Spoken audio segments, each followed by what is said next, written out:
It appeared to you to be a simple case, to me it seems exceedingly complex. Consider what is involved by your theory. You suppose that your son came down from his bed, went, at great risk, to your dressing room, opened your bureau, took out your coronet, broke off by main force a small portion of it, went off to some other place, concealed 3 gems out of the 39, with such skill that nobody can find them, and then returned with the other 36 into the room in which he exposed himself to the greatest danger of being discovered. I ask you now, is such a theory tenable? But what other is there? Cried the banker with a gesture of despair. If his motives were innocent, why does he not explain them? It is our task to find that out, replied Holmes. So now, if you please, Mr. Holder, we will set off for Streatham together, and devote an hour to glancing a little more closely into details. My friend insisted upon my accompanying them in their expedition, which I was eager enough to do, for my curiosity and sympathy were deeply stirred by the story to which we had listened.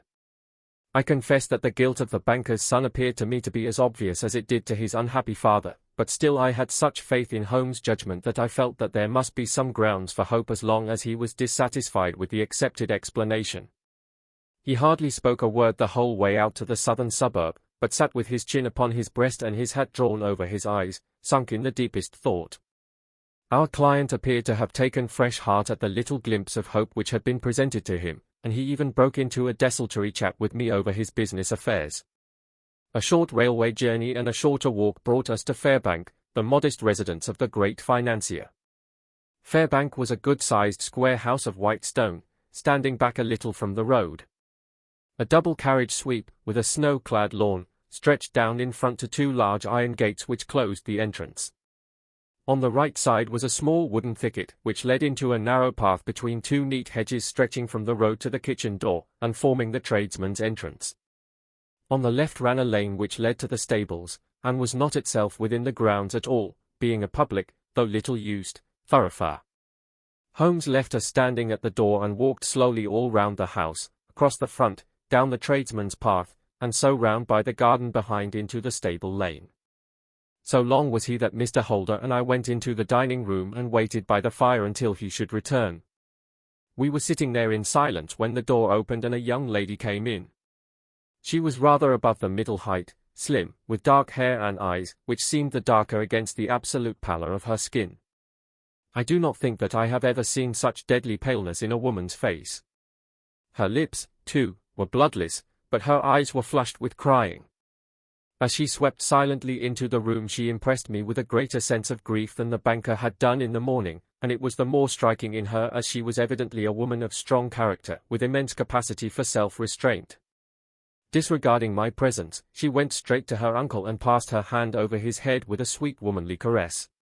"You have given orders that Arthur should be liberated, have you not, Dad?" she asked. "No, no, my girl, the matter must be probed to the bottom. But I am so sure that he is innocent. You know what woman's instincts are. I know that he has done no harm and that you will be sorry for having acted so harshly. Why is he silent, then, if he is innocent? Who knows? Perhaps because he was so angry that you should suspect him. How could I help suspecting him, when I actually saw him with the coronet in his hand? Oh, but he had only picked it up to look at it. Oh, do take my word for it that he is innocent. Let the matter drop and say no more. It is so dreadful to think of our dear Arthur in prison. I shall never let it drop until the gems are found, never, Mary. Your affection for Arthur blinds you as to the awful consequences to me. Far from hushing the thing up, I have brought a gentleman down from London to inquire more deeply into it." "This gentleman?" she asked, facing round to me. "No, his friend. He wished us to leave him alone. He is round in the stable lane now." "The stable lane?" She raised her dark eyebrows. "What can he hope to find there?" "Ah. This, I suppose, is he. I trust, sir, that you will succeed in proving, what I feel sure is the truth, that my cousin Arthur is innocent of this crime. I fully share your opinion, and I trust, with you, that we may prove it," returned Holmes, going back to the mat to knock the snow from his shoes. "I believe I have the honor of addressing Miss Mary Holder. Might I ask you a question or two?" "Pray do, sir, if it may help to clear this horrible affair up. You heard nothing yourself last night? Nothing, until my uncle here began to speak loudly. I heard that, and I came down. You shut up the windows and doors the night before. Did you fasten all the windows? Yes. Were they all fastened this morning? Yes. You have a maid who has a sweetheart?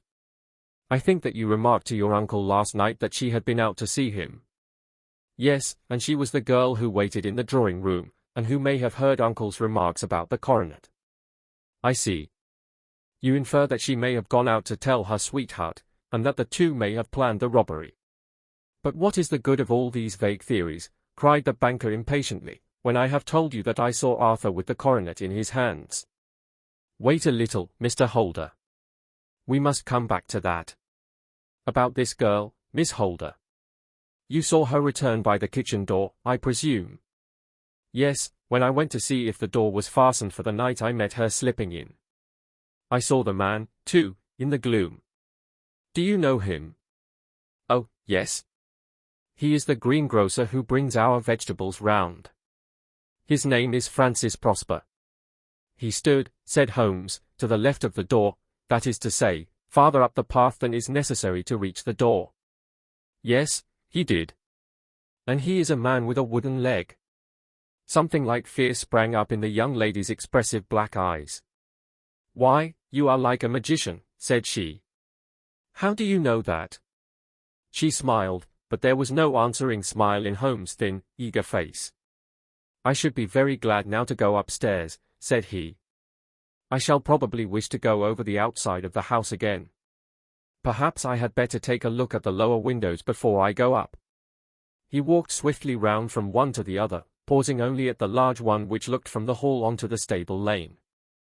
This he opened and made a very careful examination of the sill with his powerful magnifying lens. Now we shall go upstairs, said he at last. The banker's dressing-room was a plainly furnished little chamber, with a grey carpet, a large bureau, and a long mirror. Holmes went to the bureau first and looked hard at the lock. Which key was used to open it? He asked. That which my son himself indicated, that of the cupboard of the lumber room. Have you it here? That is it on the dressing table. Sherlock Holmes took it up and opened the bureau. It is a noiseless lock, said he. It is no wonder that it did not wake you. This case, I presume, contains the coronet. We must have a look at it. He opened the case, and taking out the diadem he laid it upon the table. It was a magnificent specimen of the jeweller's art, and the 36 stones were the finest that I have ever seen. At one side of the coronet was a cracked edge, where a corner holding 3 gems had been torn away. Now, Mr. Holder, said Holmes, here is the corner which corresponds to that which has been so unfortunately lost. Might I beg that you will break it off? The banker recoiled in horror. I should not dream of trying, said he. Then I will.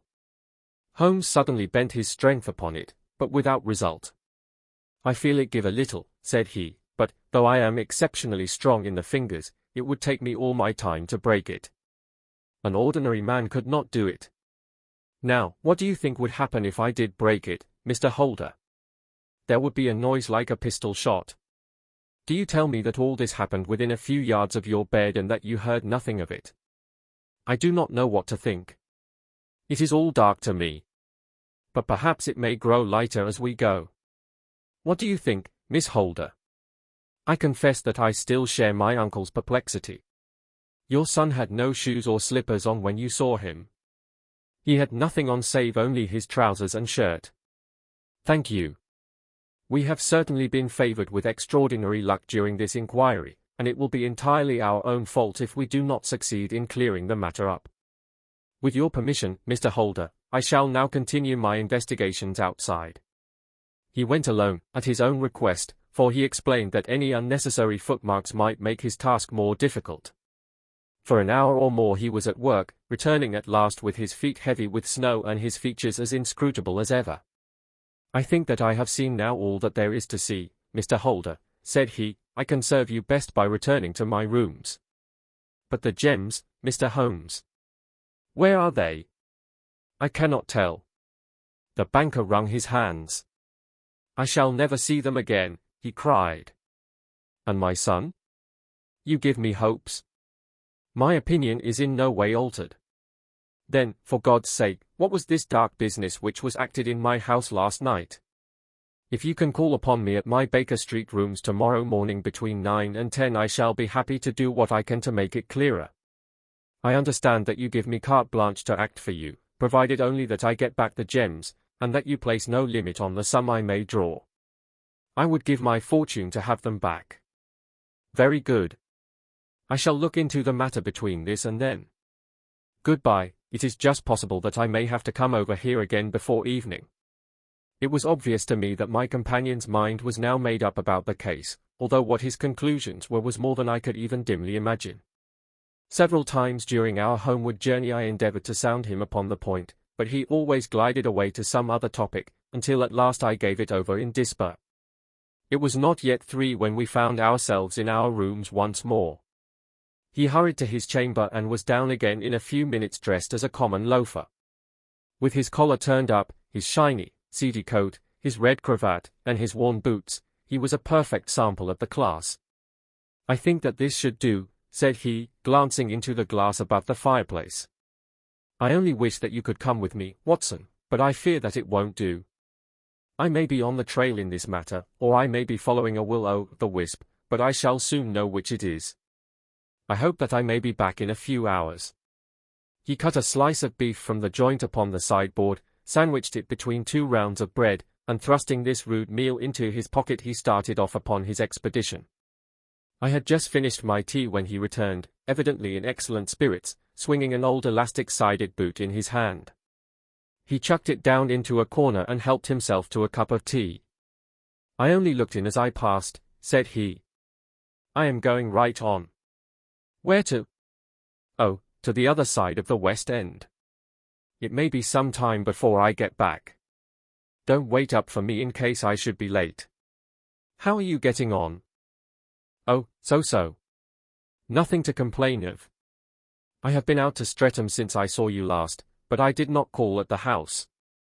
It is a very sweet little problem, and I would not have missed it for a good deal. However, I must not sit gossiping here, but must get these disreputable clothes off and return to my highly respectable self."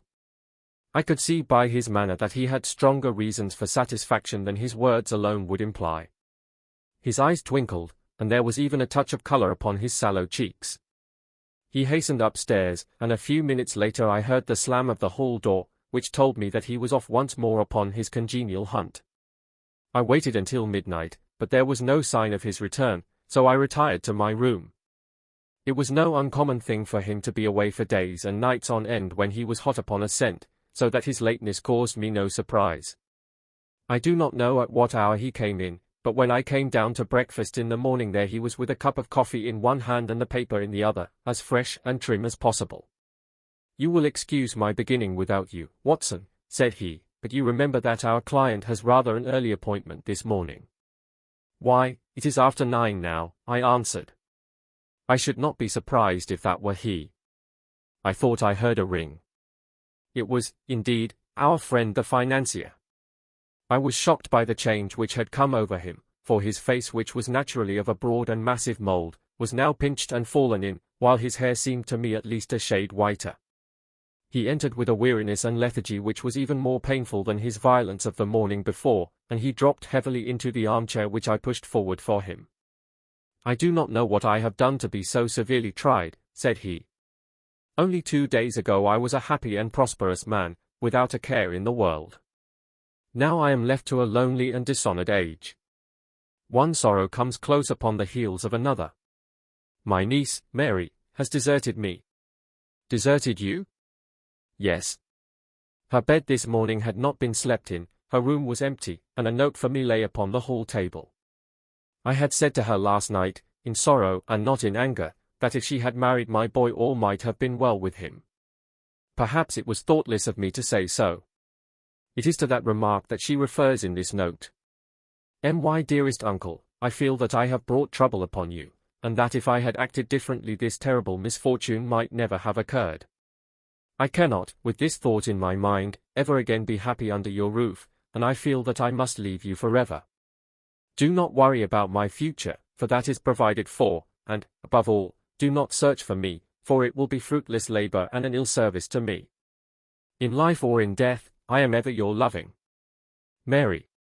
What could she mean by that note, Mr. Holmes? Do you think it points to suicide? No, no, nothing of the kind. It is perhaps the best possible solution. I trust, Mr. Holder, that you are nearing the end of your troubles. Ha! You say so. You have heard something, Mr. Holmes, you have learned something. Where are the gems? You would not think £1,000 apiece an excessive sum for them. I would pay 10. That would be unnecessary. 3,000 will cover the matter. And there is a little reward, I fancy. Have you your cheque-book? Here is a pen. Better make it out for £4,000. With a dazed face the banker made out the required cheque. Holmes walked over to his desk, took out a little triangular piece of gold with 3 gems in it, and threw it down upon the table. With a shriek of joy our client clutched it up. You have it, he gasped. I am saved. I am saved. The reaction of joy was as passionate as his grief had been, and he hugged his recovered gems to his bosom. There is one other thing you owe, Mr. Holder, said Sherlock Holmes rather sternly. Oh? He caught up a pen. Name the sum, and I will pay it. No, the debt is not to me. You owe a very humble apology to that noble lad, your son, who has carried himself in this matter as I should be proud to see my own son do, should I ever chance to have one. Then it was not Arthur who took them. I told you yesterday, and I repeat today, that it was not. You are sure of it? Then let us hurry to him at once to let him know that the truth is known. He knows it already. When I had cleared it all up I had an interview with him, and finding that he would not tell me the story, I told it to him, on which he had to confess that I was right and to add the very few details which were not yet quite clear to me. Your news of this morning, however, may open his lips. For heaven's sake, tell me, then, what is this extraordinary mystery?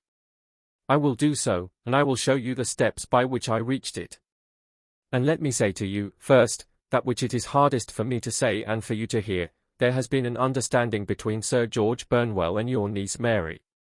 They have now fled together. My Mary? Impossible. It is unfortunately more than possible, it is certain. Neither you nor your son knew the true character of this man when you admitted him into your family circle.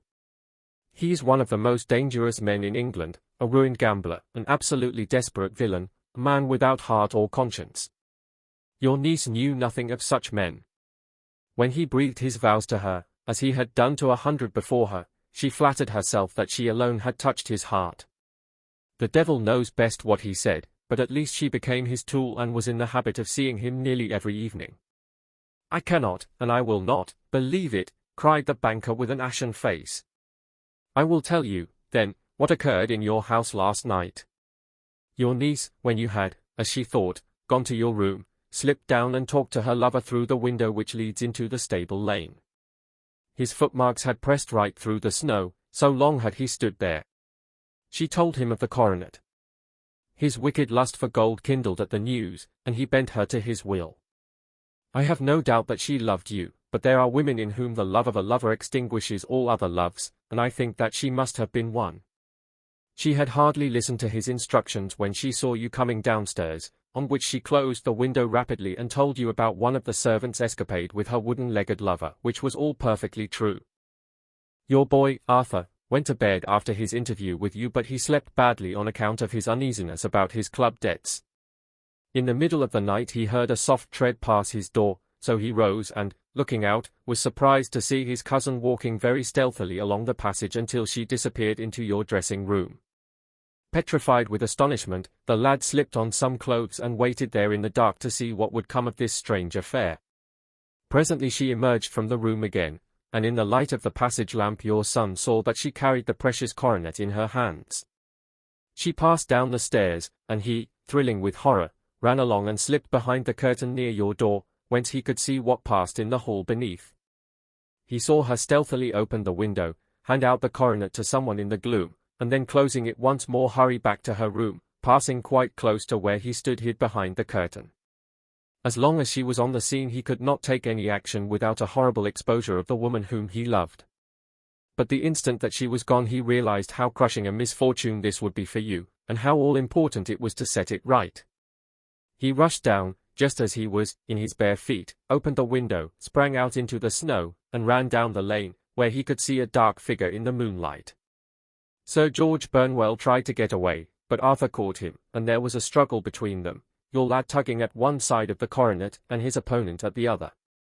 In the scuffle, your son struck Sir George and cut him over the eye. Then something suddenly snapped, and your son, finding that he had the coronet in his hands, rushed back, closed the window, ascended to your room, and had just observed that the coronet had been twisted in the struggle and was endeavoring to straighten it when you appeared upon the scene. "Is it possible?" gasped the banker.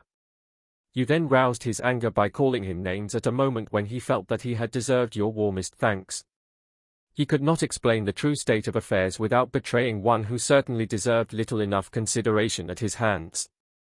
He took the more chivalrous view, however, and preserved her secret. "And that was why she shrieked and fainted when she saw the coronet," cried Mr. Holder. "Oh, my God! What a blind fool I have been! And his asking to be allowed to go out for 5 minutes. The dear fellow wanted to see if the missing piece were at the scene of the struggle. How cruelly I have misjudged him. When I arrived at the house," continued Holmes, "I at once went very carefully round it to observe if there were any traces in the snow which might help me. I knew that none had fallen since the evening before, and also that there had been a strong frost to preserve impressions. I passed along the tradesman's path, but found it all trampled down and indistinguishable. Just beyond it, however, at the far side of the kitchen door, a woman had stood and talked with a man, whose round impressions on one side showed that he had a wooden leg. I could even tell that they had been disturbed, for the woman had run back swiftly to the door, as was shown by the deep toe and light heel marks, while wooden leg had waited a little, and then had gone away. I thought at the time that this might be the maid and her sweetheart, of whom you had already spoken to me, and inquiry showed it was so. I passed round the garden without seeing anything more than random tracks, which I took to be the police, but when I got into the stable lane a very long and complex story was written in the snow in front of me.